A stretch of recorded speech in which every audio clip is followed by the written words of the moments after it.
connected. Okay. And here we are. Okay. So let's give it 1 second as people are starting.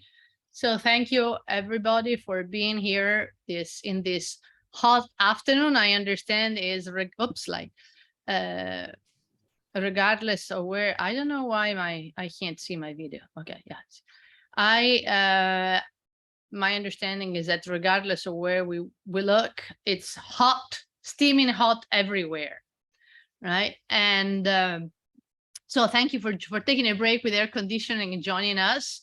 We are going to discuss the $1 million question. What is better, a European or an American education? And I don't have an answer. So I'm going to briefly introduce the speakers, but I would also like the speaker themselves to very super briefly talk about their experience. All of our speakers today have studied both in Europe and the US. All of our speakers are professors. Fernanda at the American University is professor of law. Stephanie is professor of International Relations, University of Wyoming. And Gustavo is professor of economics at University of Tor Vergata. But all of them have also experience of teaching in both sides of the pond. So I do. And Damiano is my partner in crime who has been helping me with organizing these seminars. And I will start by saying that I don't have an answer. I don't know if you have an answer, but I would say 10 minutes each so we can have a lively discussion for the people at home. You can either raise your hands, use the Q&A, don't be shy. But I would ask each of you to start by telling what is your European and American experience so that people know where you're coming from. And shall we go in alphabetical order? Fernanda, Gustavo, Stephanie? Fernanda, perfect. Sure. So thank you, Federica, for organizing, and Damiano for organizing this session. And I will tell you briefly my experience, which is actually a graduate experience of studying law, actually both political sciences and law as undergrad at the University of Turin in Italy. And then also with an ERASMUS program in Strasbourg. But then I had the chance to do my first graduate degree in LLM in the US, and I thought it was a terrific experience. It was also in the 90s when, according to two scholars like Yves Dezelay and Brian Garth, there was this idea that in the late 90s to crown your law degree, you had to do a master's in the US. And so I did that. And then after that, I had the opportunity to do my PhD at the University of Trento in Italy, which is a terrific university with lots of exchanges. And I want to go back to that when we'll go into the detail. But so I started my PhD in Trento, and I was also offered to enter the PhD program at Harvard Law School. So I basically managed to combine the two with two different dissertations, one on European private law and the other one on local government compared in Europe and the United States. But in short, the idea was that I did my graduate education both in the US and in Europe. I think I got different things from that experience, and I was lucky enough to have the opportunity to land on an academic job in the US. But I understand that you just want us to talk about this, and then we'll talk about the pros and cons after, Federica, or we should go? No, go ahead. Yeah, okay. So from my really personal experience, what I noticed, especially in the study of political sciences and then law, of course, was that you don't have a undergrad education in law in the United States. So it's a graduate and expensive education that you have in the United States. But there is this middle ground, which is called an LLM degree, which is a master in law for European undergrads. And so what's very interesting is that you can do your law degree much cheaper if you want, in Europe. And then with 1 year of master's in the US, you can basically access what is the bar exam, which is basically the requirement to become a lawyer in the United States. You can do it after just 1 year of graduate education in the US. So some schools in Europe, and especially in Italy, I know many, and I created some of these programs, have already these brilliant possibilities for European undergraduate students in law who can spend one of their 5 years. It's still a 5 years undergraduate degree in law. They can spend one of their 5 years in the US doing a graduate program degree as a master in law. That would then give them the access to the US bar exam to become a lawyer. This bar exam could then become also a bridge. It could become, if you have a job as a lawyer in a law firm in Europe, you could have a quick validation oral exam to then become also a lawyer in Europe. We do that with Spain, France, Italy, and I'm sure other countries have that as well. But the bottom line is that with basically an undergrad degree in certain school in Europe, you can also have a 1 year master degree in the US and basically access the legal profession in the US at an amount that is much cheaper than your US counterpart. Now, is that the best of what you can get? Not really. And I didn't go that route. I did my LLM, but then I also did what's called an SJD, which is a PhD in law. Why? Because in many cases, you might not access the best jobs or the best academic paths if you have only 1 year of graduate education in the US. So you might need extra time to understand how to write, how to really the legal profession works. You really need extra time in academia or in school in the US. So there is out there lots of saying that, of course, if the goal is to come back to Europe, 1 year of master degree, it's enough. But if you really want to understand how legal education and how the practice works, you might want to stay longer in the US. So this JD, which is the graduate degree in law, might give you the best access to all that. So if you want the cheapest and the best way, if you're a European student, of course, to access both American and European legal education, I think go to a school that provides you with a law degree that incorporates already this master's degree, and I can give you some universities that do that, public or private. There's many that are already doing that, including my alma mater of Trento. They offer a 1 year part of their law degree in Indiana or other school, Washington University in St. Louis, and they offer this degree within their 5 years undergrad education. Otherwise, a college degree in the US, especially in law, doesn't exist. So you will have to do your college degree and then get your graduate education in the US. And I see more and more now European students that do their college degree in Europe. So I have a student here who she's Italian, did her college degree in the UK, and then she came to the US not to do the master degree, but to do the whole 3 years of JD. And why could she do that? Because there's lots of fellowships here in the US now for JDs in law. Law school is a very expensive degree. It's 3 years after college, but it's also a very, if you manage to do the whole 3 years and not just the LLM in law, it's a very rewarding, not only time to study, but also its outputs. There's jobs in private practice, government, you can continue with legal education. So I see that students are doing more of these graduate degrees in the US, also European students or foreign students, or others actually are pretty fine with just the LLM. So just to summarize, I think if you can do some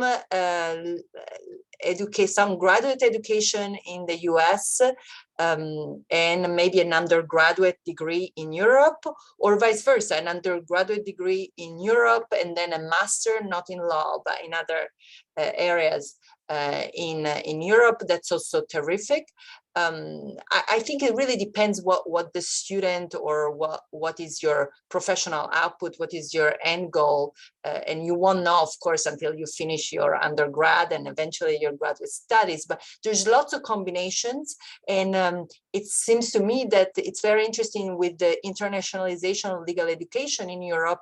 There's so many avenues that are offered to our European students, undergraduate students, to go and study in the US. Whereas I see among my law students that their eagerness to go at least 1 year and spend 1 year in Europe, especially in Europe, that's where we have our most exchanges, even though we had lots of exchanges in Latin America and in Asia pre-COVID, but there's lots of eagerness to spend this 1 year in Europe, get maybe a master degree, etc., which means not so much an output that you can practice law in Europe, but which means that it signals your future employer that you are more cosmopolitan, you can speak a language, you are able to work. I've recently placed lots of students at Department of Commerce that has an incredible development and cooperation, international cooperation office, of course, USTR, the Trade Office Representative, labor, the labor secretary is also an iLab, an office that does international labor. So my students with this kind of background and then might have spent 6 months or a year in Europe are certainly appealing to these either government or private firms, companies, jobs that require a certain understanding of how laws work transnationally, abroad, et cetera, et cetera. So in two sense, I think it really depends from what the student wants to do, but having counselors and these kinds of events that inform them that there's possibilities to studies both, and for me in the US and in Europe mostly, that's how I advise my students. I really think there's a benefit to study in both places and then spend more time in one or the other places depending on resources, fellowships, opportunities that there are in both places. It really depends on what is out there. Thank you. Thank you very much, Fernanda. That was super interesting. I already had a text and said, listening to this, I even more want to do law. So well done.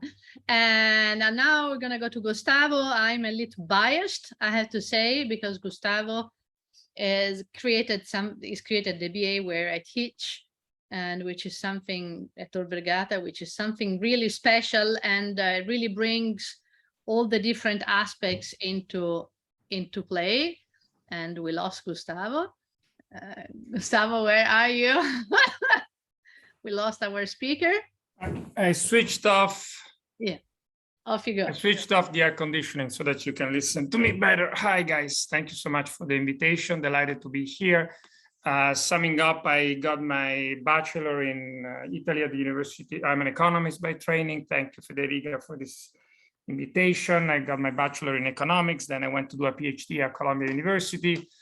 I came back. I also taught while being assistant professor in Italy for 1 year in New York in a bachelor again. So I got somewhat an idea of the system there. And now, as Federica was saying, we are sort of the creators together of the first liberal arts and science college that there is in Italy. Maybe I will say a word about that. So how did I understand your question? Is an American or European college education better? Not obviously, the answer could be obvious. Well, it depends on how much it costs, right? So I'm going to refrain from that. All issues that are money related and obviously access related, they are very complicated. Tuition are higher in US elite institutions, certainly not in non-elite institutions, but taxes for general citizens with which you pay public education are higher in Italy and in Europe. Scholarship programs differ widely, so I'm not going to stay into that. I'm going to try to answer your starting by a fantastic philosopher at UChicago, Martha Nussbaum. She entered straight on the topic that you wanted to say, and she has a very strong opinion. She says the following: students in Europe enter university to study one subject, be law or medicine or philosophy or history or chemistry or classics, and therefore, at least for the most part, do not enjoy what she calls a curriculum or a core of common studies that she believes are essential to the good life for each and every person. What does she mean by these common studies? She means something that commit to the activation, and I quote again, of each student's independent mind and to the production of, I will come back to this word, community that can genuinely reason together about a problem, not simply trade claims and counterclaims. How unfair is this depiction of Martha Nussbaum of European education? It would seem a lot, because the Declaration of Bologna that basically frames the European university systems in 1999 was very clear as to what Europe of knowledge should be. An irreplaceable, and I quote, factor for social and human growth, so very similar possibly to the idea of Martha Nussbaum, an indispensable component to consolidate and enrich European citizenship, capable of giving its citizens the necessary competences to face the challenges of the new millennium, together with an awareness of shared values and belonging to a common social and cultural space. Very much a sort of community of the style of Martha Nussbaum. Things started to change a bit, looking more Martha Nussbaum style, when the Lisbon strategy in the early year 2000 came out. There was a big shift. And they called it themselves, the Europeans, a new approach. And I'm going to quote again: Europe's education and training system need to adapt both to the demands of the knowledge society and to the need for an improved level and quality of employment. So very strictly related to somewhat specialization. They will have to offer learning and training opportunities tailored to target groups at different stages of their life.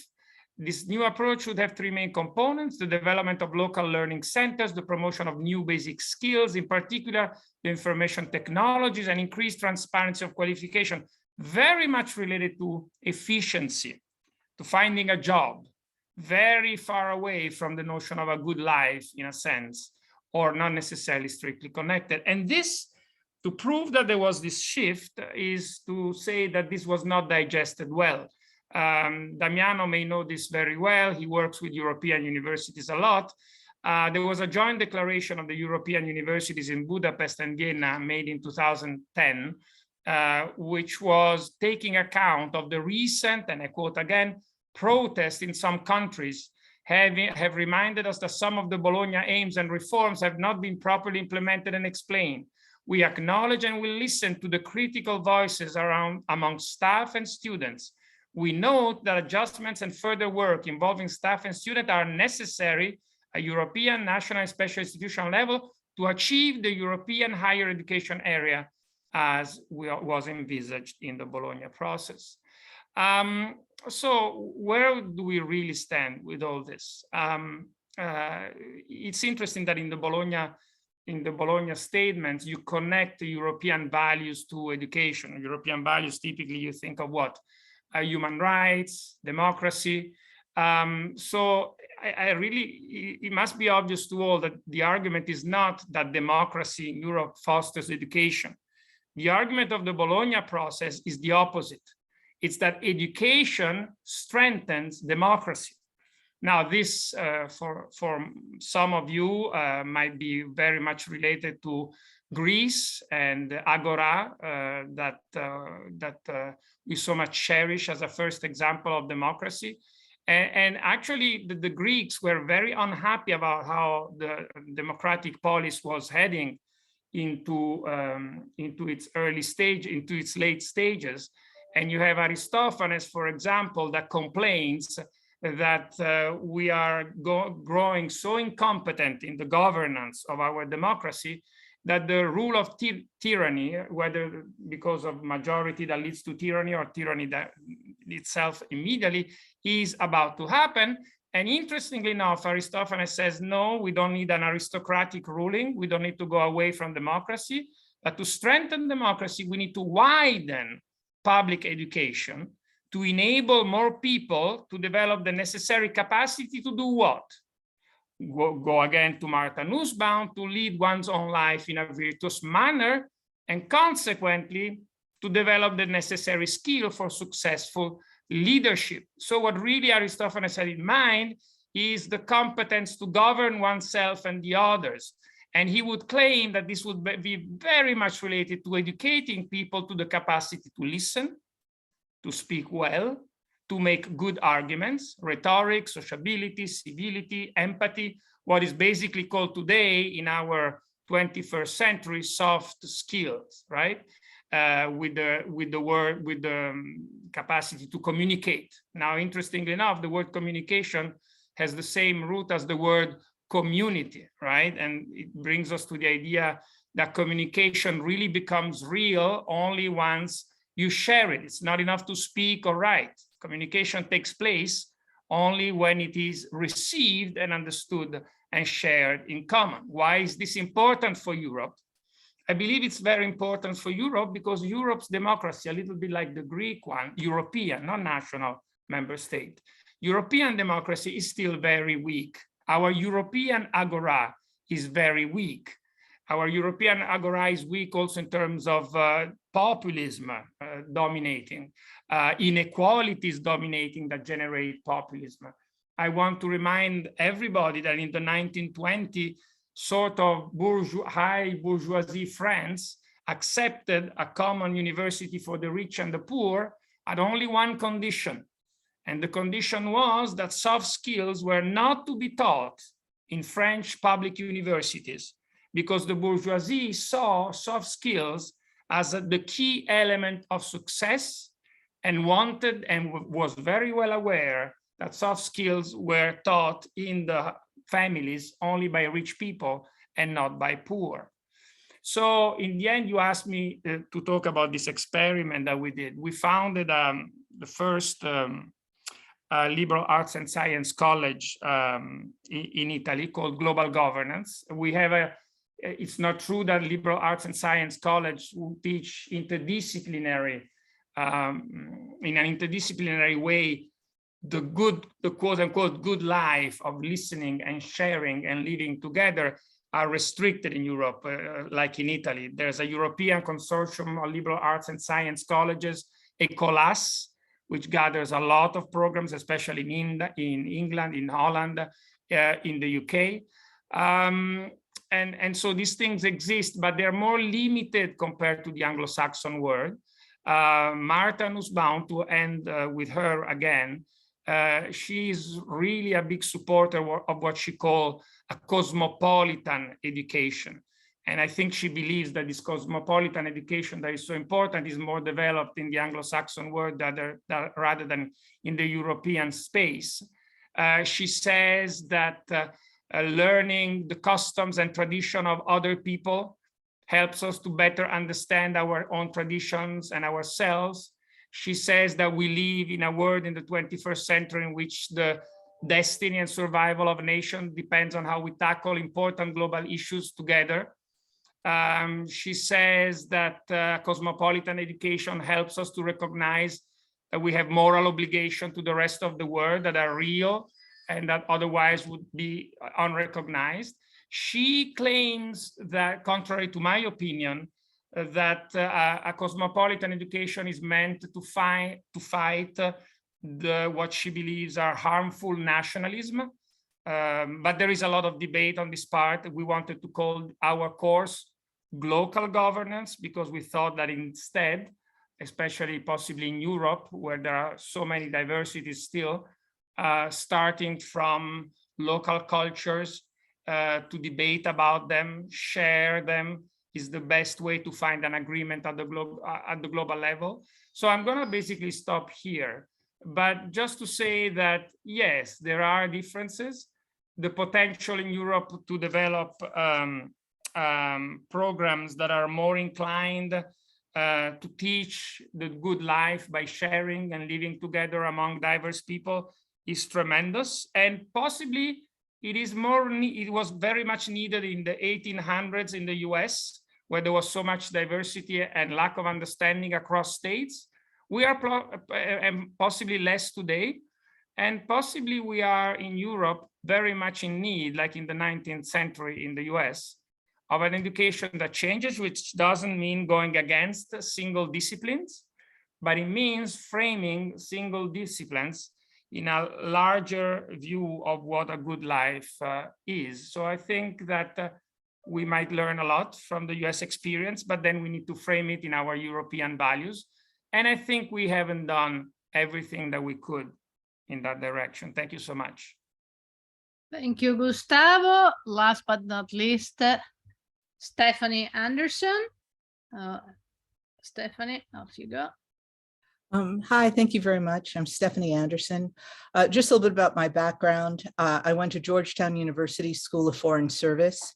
I did a junior year abroad at Sciences Po Strasbourg, where I did a special certificate in French in political science. I then did my master's degree at the London School of Economics. I then did I wanted to learn German and frankly follow my German boyfriend. So I went to the University of Constance as an undergraduate. Let me just stay right there. I had a master's degree. This is, of course, when the UK was part of the EU, and I had a master's degree from the LSE, I would think somewhat prestigious. And I tried to enroll as an undergraduate at the University of Constance, and they would not accept me. They said I did not have an acceptable background with my undergraduate degree and my graduate degree.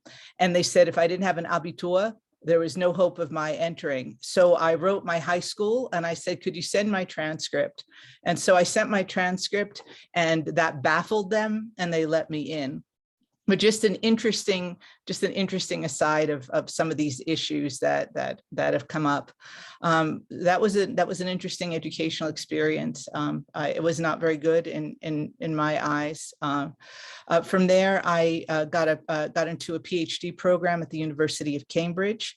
While there, I won the Wiener Ansbach Scholarship, which was very generous to do field research in Brussels, and also gave me the opportunity to do a special postgraduate degree in European Studies at the Free University of Brussels, but the ULB, the French part.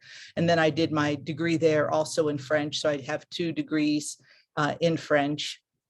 I then continued just with my work. I study European politics and international relations, transatlantic security. So I've gone back and forth quite a bit. I was a visiting scholar at the Europa Institute at the University of Basel. I had a Fulbright at the Stiftung Wissenschaft und Politik in Berlin. So I worked there. I've also had fellowships at the Free University of Berlin. So I've lived 8 years overseas in total. And most of that time, although some has been in Singapore and Korea, I also taught at the Sogang Graduate School in Seoul, Korea, and also at the National University of Singapore, so I have a little bit of Asian experience as well. There's a lot I want to say. Gustavo, I really appreciated your talking about Martha Nussbaum. That's something that's actually very important to me, and I find is less appreciated in Europe, and that's partly because of streaming. My husband, just to bring him up, started his undergraduate career at the age of 29. I really believe that streaming, like the Germans do at the age of 10 to determine who goes to university, is not a good idea. I feel like that pushes a lot of people aside. And I was just looking at percentages of people who have university degrees. Italy, 17%. Is one of the lows. High is Ireland with 42%. Interesting just to see how that goes. The United States, last I checked, but I couldn't find this, is that 50% had something, like it could be a year, not a full university degree. I have that 40% or 40.2% of Americans age 18 to 24 are enrolled in some sort of university. Not that that's a gold standard, I do agree that there's too much emphasis on university degrees in the United States as opposed to apprenticeships, like learning to be a plumber, things like that. I don't think it's the only avenue, but I do think it should be.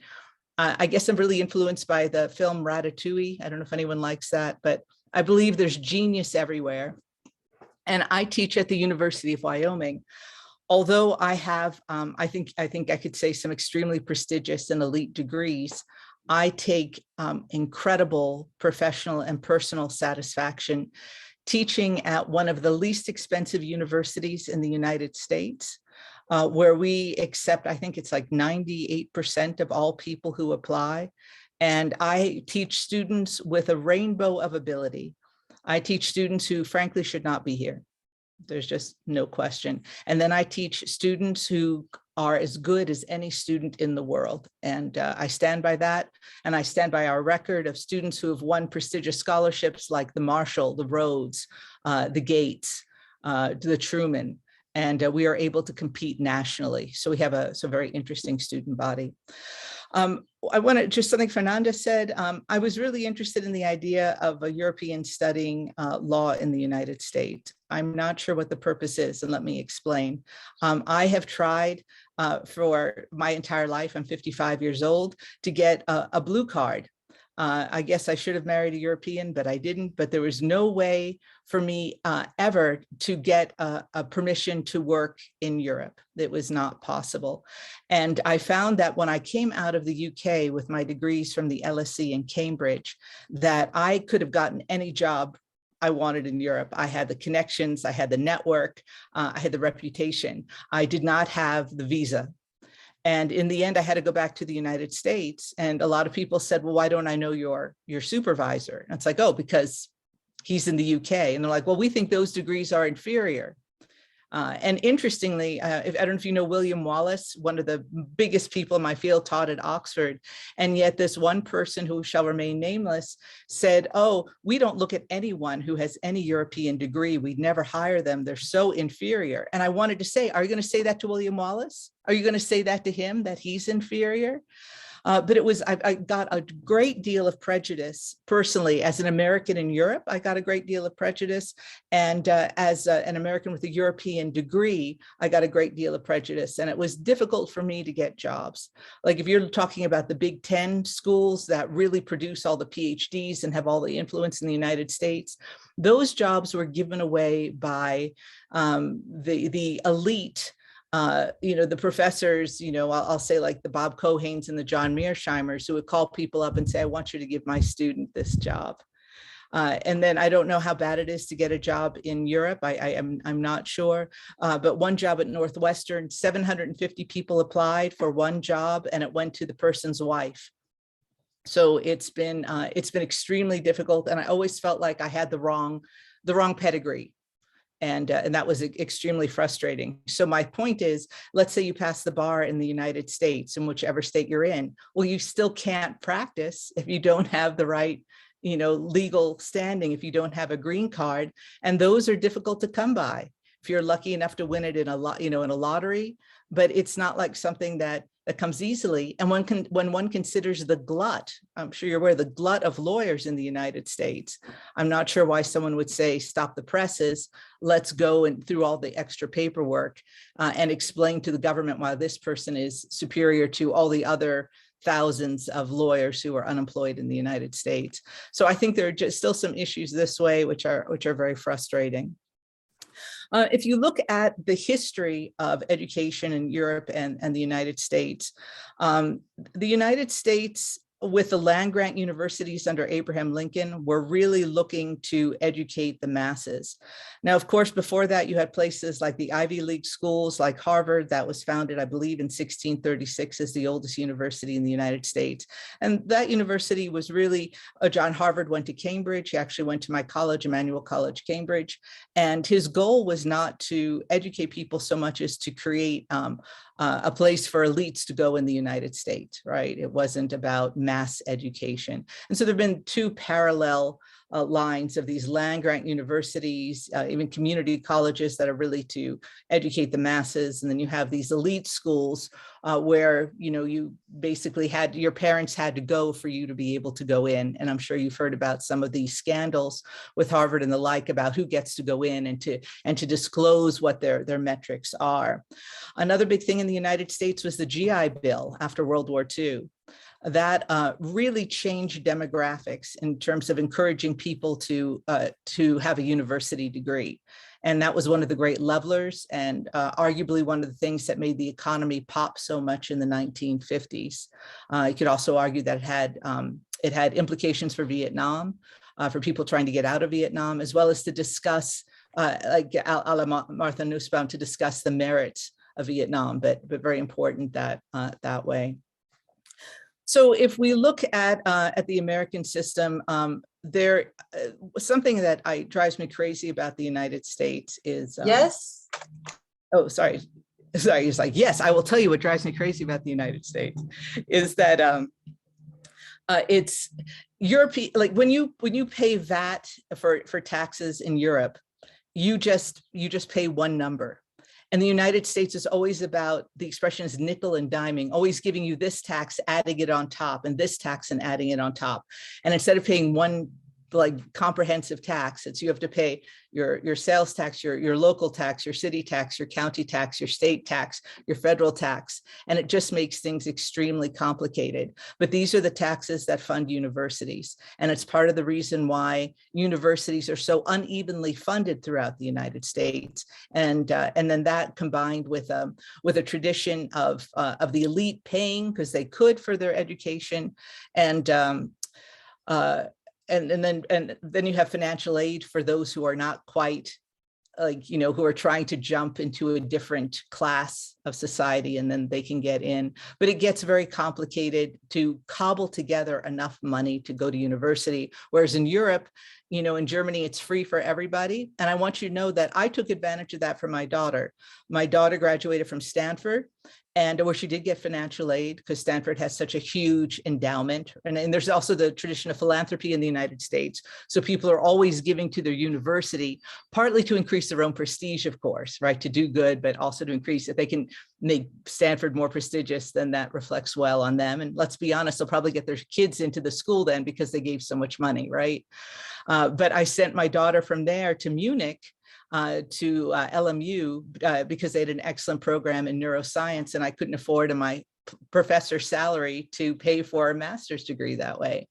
Master's degrees are seldom paid for in the United States, whereas PhDs are almost completely paid for. She wasn't sure she wanted to do the PhD. So these are some of the complications. In Europe, I really have trouble with the idea of streaming children based on an exam at the age of 10. Sorry, excuse me. That's something that really troubles me. And I realize it's not that way in all universities. But my daughter, when she was going to Germany to school, they put her in 4th grade instead of 5th grade because they didn't want her to prepare for that exam, because everyone was so stressed by it. And when you consider how children develop, in my eyes, they bloom at different times. I just don't think that's right. I also don't like the idea that, let's say, a French university will accept many students in, but with the idea of failing them their first year, right? And that's how they get through the numbers, through attrition. And a man I am close friends with, he failed his first year and his second year, and he was dropped from the law program at the University of Strasbourg. And he later was able, once with his job, to go back and as a non-traditional student finish his degree, which was very important to him. But I think having some support is important. And so that's where the sink or swim attitude in Europe troubles me. I find the professors in general are less attentive than American professors. Some people say that in America, this is hand-holding and coddling, and this is something that is looked down upon. I understand that to some degree, but I also remember going to my graduate professor at the Free University of Brussels, and he came to class on the first day, and he said, "I'm really busy, so we're not having any class this semester. I want you to write me one final paper. Goodbye." And so I went to his office during office hours and I said, did I understand you correctly? French is not my first language. Are you saying that for this class, we have no meetings, no guidance at all, and we just have to write a paper? And he said, yes, why didn't you understand the first time? Slam the door in my face. And in fact, that was that. I also remember that, like again, with the Free University of Brussels, not to pick on them, this man was teaching us a class in European economics, and he just created this simulation that lasted the entire semester, and there was no guidance at all, and we just talked and said whatever, and the people who bull blank, I don't know if I can say that word here in TV land, but those who were able to do more bullpucky were able to get better grades. And before he would give me my grade, he required me to tell him what I thought of the class. So clearly the only way I could get a good grade was to say this was the greatest class I ever had, how lucky I was to have it. And then I got top marks.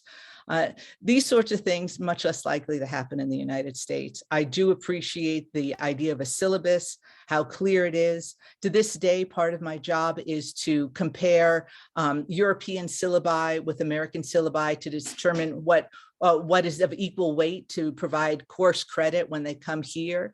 And I see the quality of European syllabi. And while American ones may be too thick and too much like a legal contract, I find the European ones are really too thin with too little guidance. The last thing I'll conclude is that I'm struck by the success of Zeppelin University in Germany. I don't know if you followed it. It's a brand new, I shouldn't say brand new, it's about 25 years old, but a fairly new university in Germany. And it's unlike others, it's a 4-year degree based on an American model where students pay over $30,000 a year to attend. I was fascinated that, that an expensive American style school was such a hot commodity in Europe. I was really surprised. I spoke to one of the students who had gone from there to do a graduate degree at the Free University of Berlin, and she was telling me all about it. So I think things are changing. There may be more support for more expensive, and this is the bad thing, is all that student support, counseling, everything else that you have for students, activities, full-time advisors. They cost a lot of money, but it seems like there is some demand for such products in Europe. Hope that helps. Thank you very much. Thank you very much, Stephanie. You can actually have an American style degree in Rome for less than 30,000. This is exactly what Gustavo said. And I have to say, while the stories you told resonate with my past as an undergrad student, today, at least at Tor Vergata, at least in global governance, someone who gives you the answer that you were given would be fired immediately on the spot, never to be seen again. Now, to go back and to launch a little bit across the speakers, I have as you know, I have a PhD from the European University Institute, which in my field, especially in my time, was the top of the top. You couldn't access any better. But then in the US, I'm facing exactly the same problems you have been telling about. There is no name recognition, even less so than having done it at Cambridge, because the UI, it's relatively new and very focused. So while in Europe, I have a wide spread group of alumni and networks, in the US, I actually had people tweeting me like, what is that? I was like, well, this is the most important PhD in my field. This is to say, none of you have actually talked about, well, Stephanie more than anybody else, about the importance of alumni, right? The importance of name recognition. In global governance, we start to have Americans coming, and but how important was in your own experiences, both in Europe and the US, for all of you? who wants to come in? And for the people who are following us either on Facebook or on Zoom, please feel free to ask questions either on Facebook or on Zoom, or to raise your hand and I'll give you voice. Who wants to come in? Nobody? I'm happy to jump in. Do you want me to jump in, or Sure. you want the participants? No, go. So I also wanted to respond a bit to what Stephanie was talking, and I think she spoke a little bit about prestige and alumni.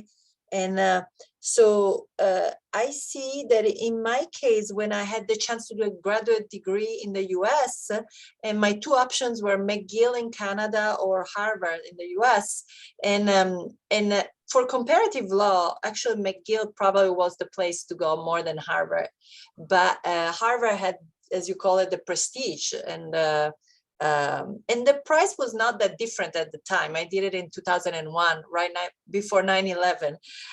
So the price difference was not that great, but I knew that Harvard would sell you, as you said, the prestige, and which ended up paying off, because I think differently from Stephanie, I could get a job in the US because I have this Harvard sticker. They didn't care at all about my undergrad, my dual degree at the University of Turin. Like Stephanie, I did the CES, the Certificat d'études politiques à Strasbourg, avec Denis Simon and Vlad Constantinescu. But of course, nobody cared about that. They didn't care so much about my PhD in Trento. What they cared about was clearly the Harvard LLM or SJD. So also going into these points, so I think the Harvard sticker ended up helping me to get the job in the US, but clearly I wasn't in the Harvard mainstream or doing law and economics or rational choice theory. I was doing critical legal studies, critical race theory, etc. So what turned out, I was in this with the prestige of Harvard, but I was not affiliated to the mainstream school, Anne-Marie Slaughter, etc. I was more with the critical legal studies, Duncan Kennedy and Jerry Frug. So in that respect, I had to pay a price for not going, it's not only, I think, the prestige of the school, it's also kind of the intellectual affiliation of the group that you decide to follow, whom can make the phone call for you. And I was with the resistance and not the mainstream. But with respect to Harvard, I think did play a big role in doing that. Also gave me the possibility to get funding. The PhD was not funded, so Trento was much more generous. I had a very well-funded PhD from Trento, and I could bring in external examiners, hugely funded. What you had to do at Harvard, you had to compete for fellowships, which is something I'd never done in my life. Finally, I got one award for 1 year only with Amartya Sen in the Weather Center, and that was terrific. But it paid only 1 year of my 4 years of SJDs. And then what I could do, and to go to Stephanie's point, what do you do when you have an LLM? Firms don't care. They have plenty of money, and if you're good, so I worked for a summer, and I paid for my 2 years of a degree at Harvard because it was so much money. So law firms and H-1B visas at the time were not a big issue. So lots of generosity in H-1B visas for students with law degrees. So both the private sector, and what happens to my foreign students today is that if they don't get an H-1B visa, which is harder to get these days, there's also international organizations that give you short visas, of course, but they have more flexibility to do so. So I think in law, you have a bit more ability to get those visa requirements to stay in the US. Of course, it's hard. It's not as easy when I did it. But there's ways between visas and international organizations, etc.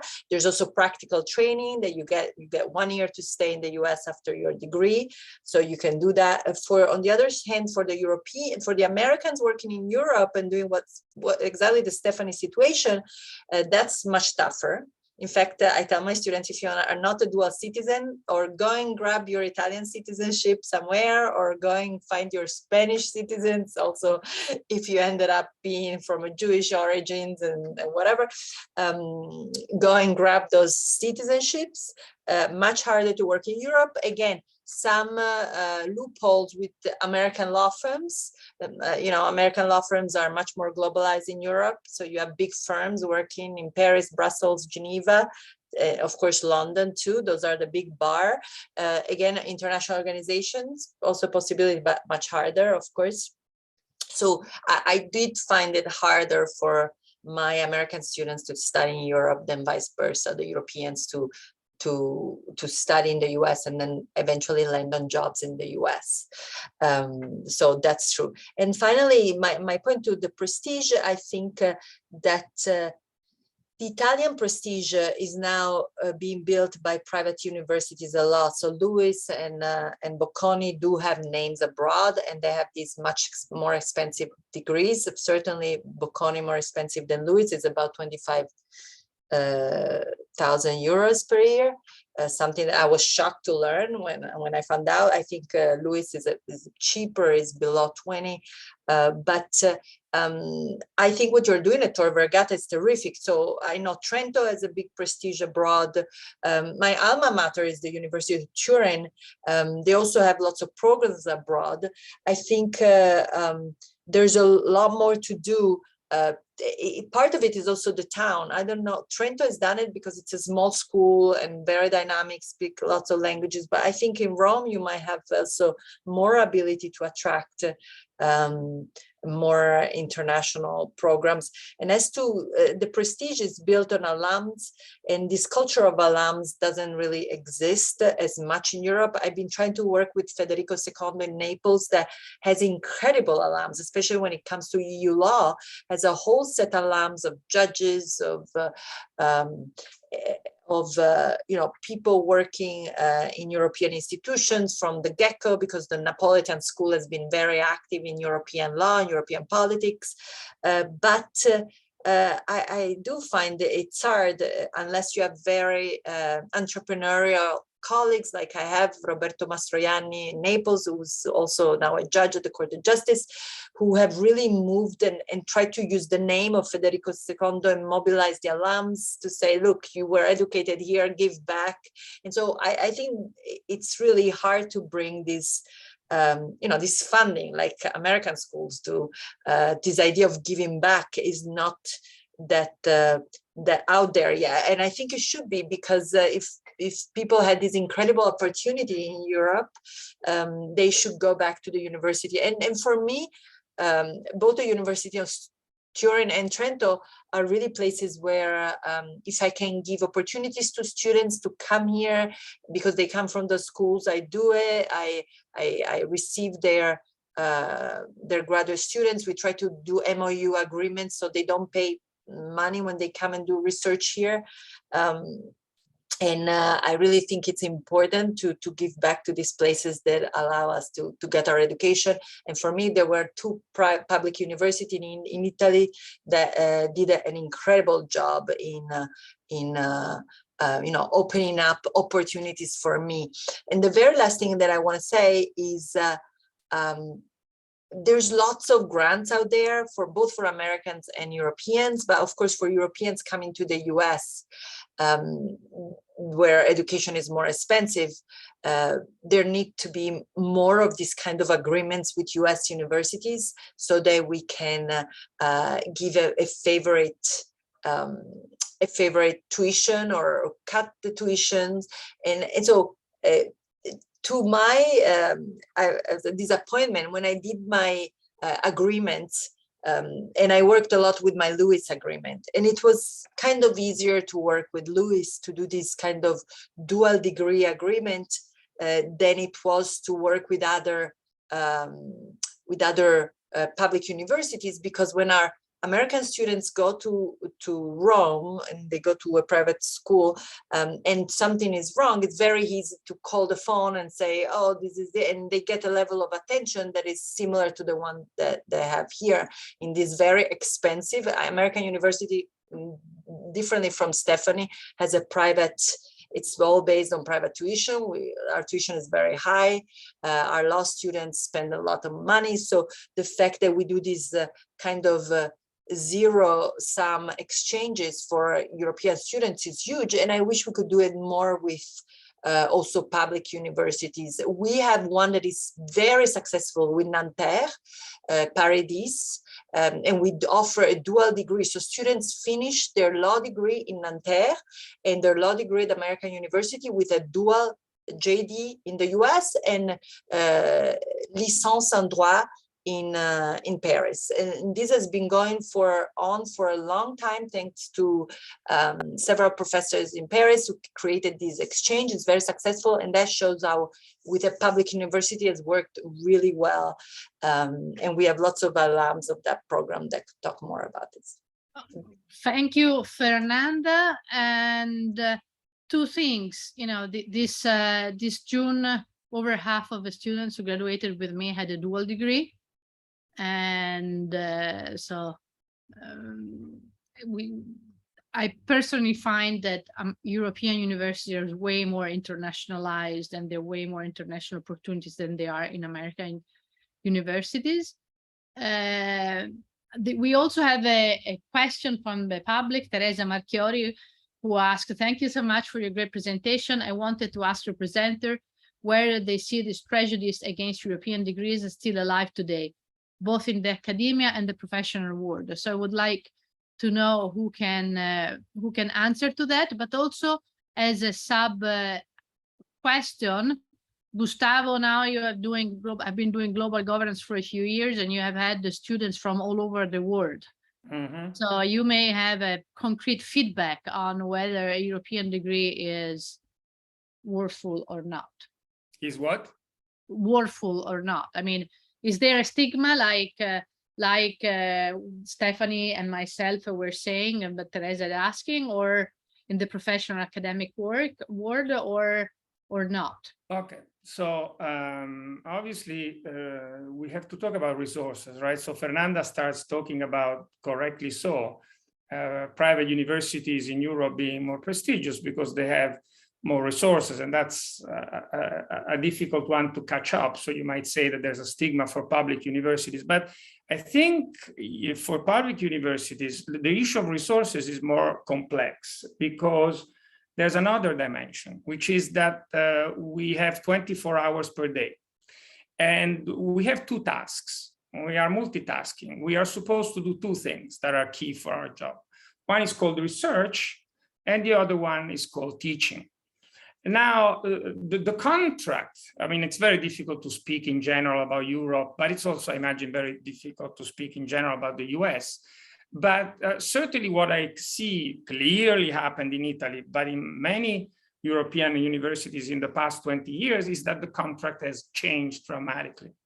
The contract today, let me say in Italy, one case that I know is you are going to be paid more exclusively if you do more research. Point. That's it. There is no extra added money for teaching. So guess what this implies for incentives of the people? Nobody wants to teach. Or if you want to teach, you don't want to do office hours, or you don't want to spend time doing syllabi, right? And so that what Stephanie was talking about is the sign of this. Now you might say, oh, well, in the US, obviously I'm thinking more about elite institutions. So again, heterogeneity is complex. But in the US, they push a lot for research. Careful. I remember my thesis advisor at Columbia. He was a young assistant professor. He just came at Columbia. He was under a contract, 6-year contract for tenure. And he was really, really good in research. And they told him, listen, dear, I'm not going to make the name. Listen, dear friend, congratulations, but we're going to tell you something. We don't care how you reach your publications for tenure in 6-year time, but one thing is for sure. You have to teach every semester at least 2 courses in our undergrad classes, and we are going to monitor very closely through students' responses how these courses are going to be taught. So very lexicographic preferences. First, you got to achieve good teaching. Once you have done that, your contract to reach tenure based on research starts, right? So obviously this creates completely different incentives. Now, the issue here is, I am not answering your question because we got to ask ourselves, why do these two different contracts exist across the ocean? And my feeling is I go back to what I was saying before. Possibly Stephanie said the priority was mass education, right?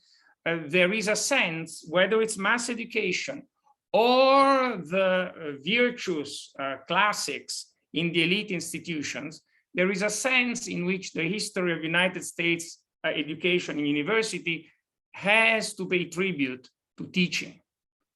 In the European system, universities have always been, quote unquote, in my personal opinion, more of an elitarian system. And the elitarian system says, we in the family are going to give you the soft skills, I repeat this, that you require to be successful in life. And then obviously we're gonna put this piece of paper on you. And so I go back to my previous point. Is this a good equilibrium? Certainly the American equilibrium is not an excellent equilibrium. It can be criticized, especially in terms of access in many, many ways, even though there is a lot of access in non-elite institutions that is not, the stereotype is America is a 70,000 euro deal where you have to pay per year. Not true. There's many, many excellent public universities, and the access also to professionalizing schools is available. So, but okay, let's not talk about that. I want to say, however, that what for me is startling out there is, in a complex social equilibrium, is this lack of attention for something that is critical for societies to generate democracies and well-being, which is attention to the youngsters. And in that sense, I think that an education that is more general, less specialized, and where the teachers are rewarded in some way. I understand it's difficult to reward, it's easier to reward research, more difficult to reward teaching, but not that more difficult. The UK is actually debating about this right now. A big effort of continental Europe to become less elitarian, and so in a sense more democratic, has to do with changing this contract and what is taught inside the universities, and how much universities are to be looking more like communities rather than in industries for passing exams. Once we have achieved that, I think we can start a new debate. But until then, I think we have a strong gap to close. Yeah. Thank you, Gustavo. I saw Stephanie nodding. Come in. So I don't know how much time we have left. Fed, how much time do we have left? We have 11 minutes left. Okay, thanks. I want to talk about something a little bit different. So in the United States, and I don't know what the case is for Europe, we are about to approach a demographic trough. In other words, there are fewer students in the pipeline of a certain age who would attend university. And overwhelmingly, these students who are coming into university are first generation and minority students. And that's partly because the more educated women get, the fewer children they have, right? And so and then on top of that, the United States is slowly becoming a white minority country. So the students who are mostly in the universities, those numbers are going down. So there's a lot of, on top of that with COVID, a lot of universities or colleges, and for people out there, we use the term college for an undergraduate degree. It's the same as a university. Not a community college, which is different, or more like a polytechnic. For our small liberal arts colleges in the Midwest, which was something that really characterized the United States, and they would have 1,000, 2,000 students, they are closing. And another difference between the United States and Europe is that in the state of Illinois alone, there are over 1,000 universities just in Illinois. So the sheer number of universities across the United States. We're talking, probably 100,000. There are just so many more, all different kinds, religious kinds. They're just different. Historically Black colleges, just completely different. There's a tropical rainforest of tertiary universities, or tertiary, institutions in the U.S. So a big question is, since there's a scramble for students and universities and colleges are dying, right, and are being eliminated, how do we change our system to make it more open to students who come from backgrounds, usually immigrant backgrounds, where they're not used to going to university, where the idea of going to university is truly a foreign idea? And this brings us to the idea of diversity, equity, and inclusion, because part of that is making sure that there are people who look like them who are at the university to reduce the anxiety. Let's talk about mental health, right? Especially because of COVID, mental health issues have really come to the fore with regard to university students.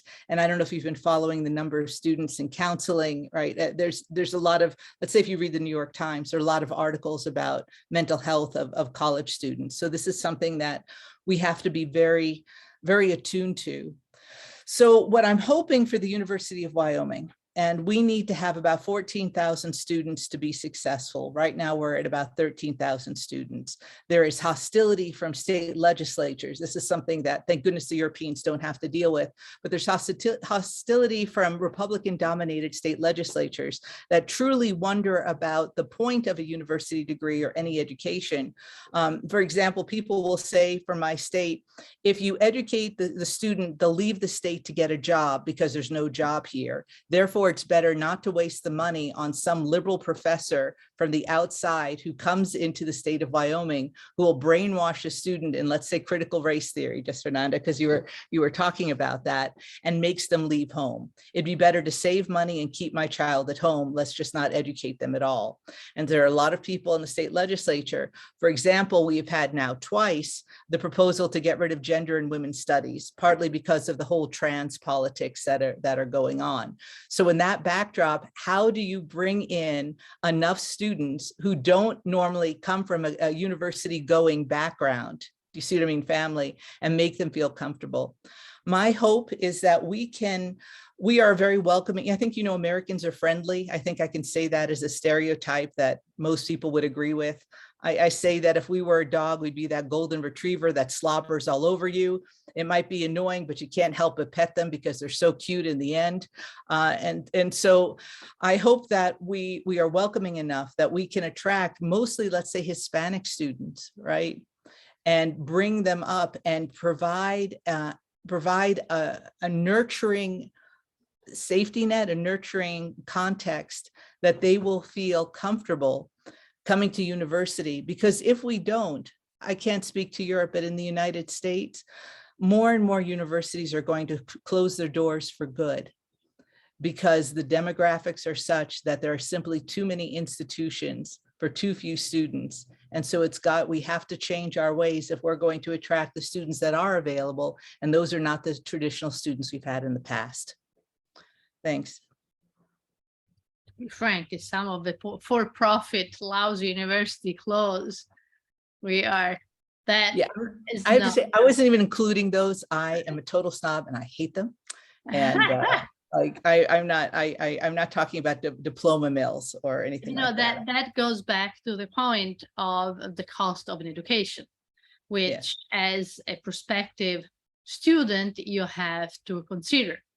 Yes, I mean, I think Fernanda abundantly made the case that for law, it does make sense, even economically, to study at the prestigious, because this is something we haven't really tackled, at the prestigious university, because this is another thing which is different in Europe and the US. In Europe, I mean, there are better and worse universities. I pride myself to be at a very good one, but it's more homogeneous. In the US, in my experience, the difference between very good, very well-funded universities and very poor universities is huge, especially in terms of what you can offer your students, right? So one of the elements in the equation when deciding where to study and when is how do I fund education, right? And this is especially true for foreigners, which have less access to financial support in the US. So it's the only way. The price of education today is ridiculous, frankly speaking. You know, it's become way too much. So come to UW with the largest publicly funded university for international exchange, right? I hate a little bit this emphasis on elites. Harvard accepts 3%. Great. You know, like there are a lot of places out there, land-grant universities that are doing some good stuff. And I'll say that a Nobel Prize hangs at the University of Wyoming. You know, so like we can't forget about these universities in the hinterland. They do which good work is too. Amazing university, by the way. My heart. We work hard on it. my heart is there. So we have really 3 minutes to go. So 1 minute each, conclusive remarks. Which education is better? I think we understood also from Gustavo and Stephanie that the content of the education, it's very good. I think the universities in Europe, it's very good. What you get, and also a public university in the US, what maybe will be, you get a graduate degree with one of these star universities, whether it's LSE or there's others in Europe that are getting out there, or you know, Harvard or Columbia, since we talk about those, and then you just need the graduate degree or sticker prize or a sticker name. Of course, it would be better you find your top professor, but maybe you could be motivated really by what is the kind of research you want to do then in your graduate degree, and get, you know, your little sticker, but really try to build a field that is unique to the human capabilities point that Gustavo was making. But I think you're doing pretty well with you know, with a public education in a university that is very grounded with good teachers, etc. Thank you. Gustavo?